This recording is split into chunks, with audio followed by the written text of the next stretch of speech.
in weight. What do I do about that? Well, it's typical. A bowl of cereal, 1 cup of skim milk topped with a half cup of raisins. Are raisins high glycemic or low glycemic? Huge. Dried fruit's huge, except for apricots. Now I'm going to share a secret with you. I shouldn't tell you, but a stroke of honesty came upon me. I went through a period a couple years ago when I discovered oatmeal, because it's healthy. And I started eating a full plate. I used to put it on a plate, little cinnamon, right? It's good.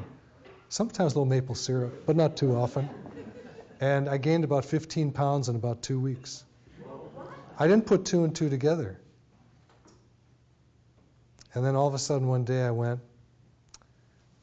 grain, high glycemic. I stopped, weight went right off. I lose weight fast when I'm doing this thing. I'll lose 10 pounds the first week. And that's a lot for someone who's built like I'm ectomorphic, I burn fast. Big guys, big women, you can lose more than 10 pounds the first week. The average when a person comes back to me after 3 months is they're down about 30 pounds. And it's not hard.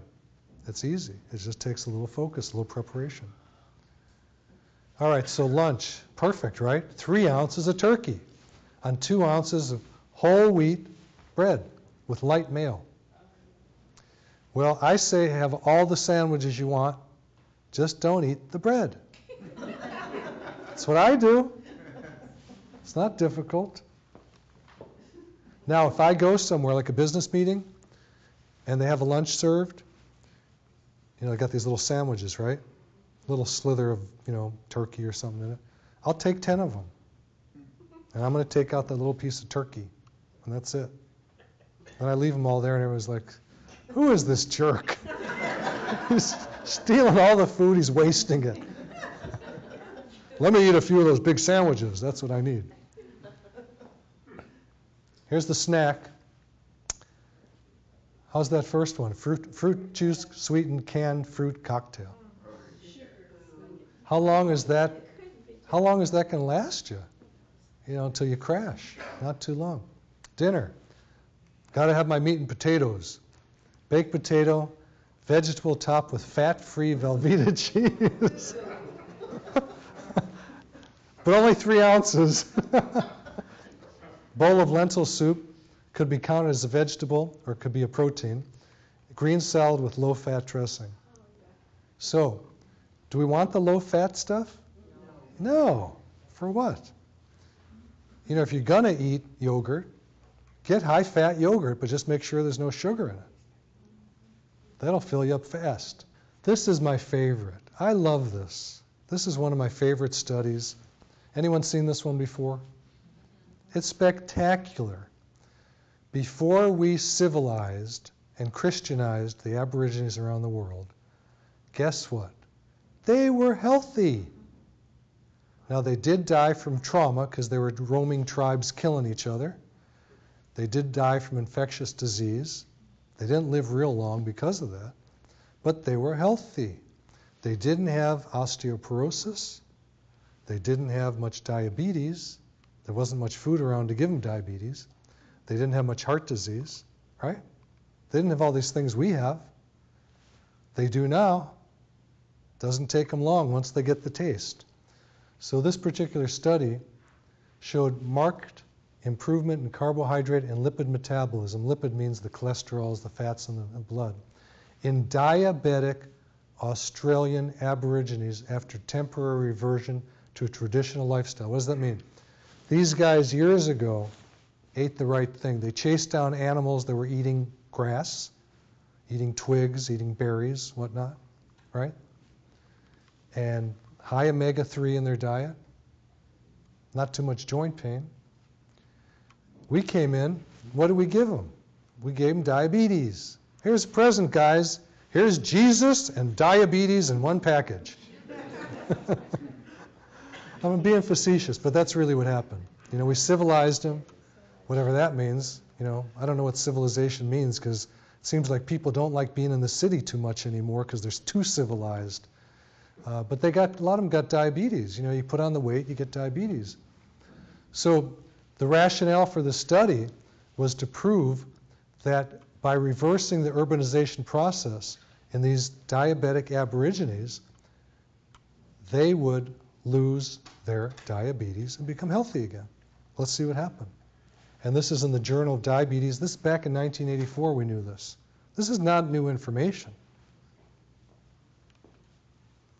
10 full-blood diabetic Aborigines from wherever that is, in Derby, I can say that, in Western Australia, agreed to be tested before and after living for 7 weeks as hunter-gatherers as they were before.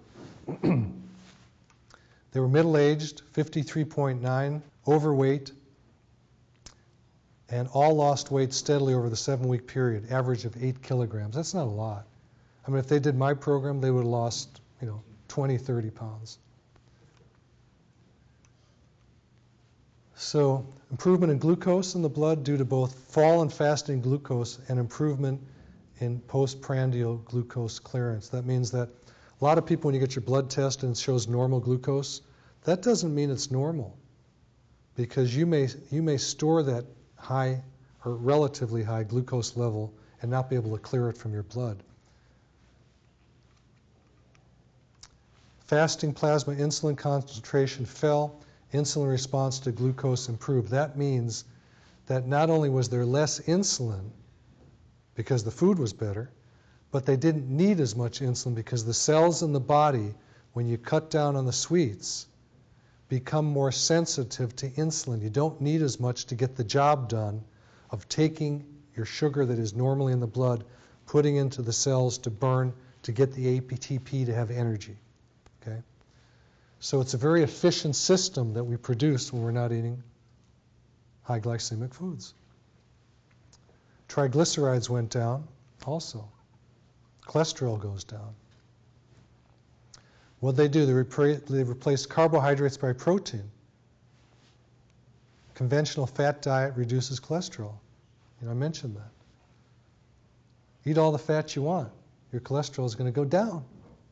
Any doctor tell you that before? So what are the problems? Lack of mobility, exercise, and then overconsumption. That's where a lot of people are going. This is the terrible part. This is the part that we all face where we go, damn it, why lose the weight? Because I know I'm going to gain it back. I've done that before. Because people don't make a lifestyle change when they do their dieting. I don't ever have anyone diet. I change their nutrition. I show them what's healthy for them. And I give them the reasons, which we're doing tonight. So 95% of dieters who lose weight will gain it back in 5 years or less. I force people to promise me they will not lose weight fast. The program is not to lose weight. Losing weight is a benefit of it. 3-year follow-up of participants in commercial weight loss program. You know the names of them. I'm not going to say them. 12% of the subjects maintained 75% of their weight loss after leaving the diet program. 57% maintained at least 5% of the loss.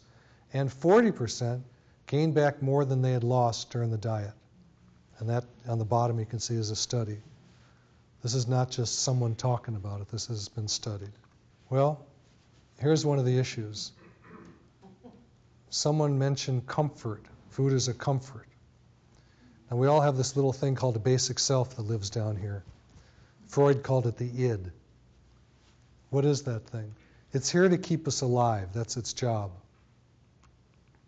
What does it want to do? You get in its way, it wants to kill you. It'll kill to get food if it has to. And it has all the addictions of the body in it. It's not a bad thing. It's just the thing that helps keep us going. Unfortunately, it's pretty much like a little kid. And so the rest of us, what Freud called the conscious self. No, he didn't. That's what I call it. What did he call the conscious self? The ego. The ego, the thing that puts our foot in our mouth like I'm doing all night.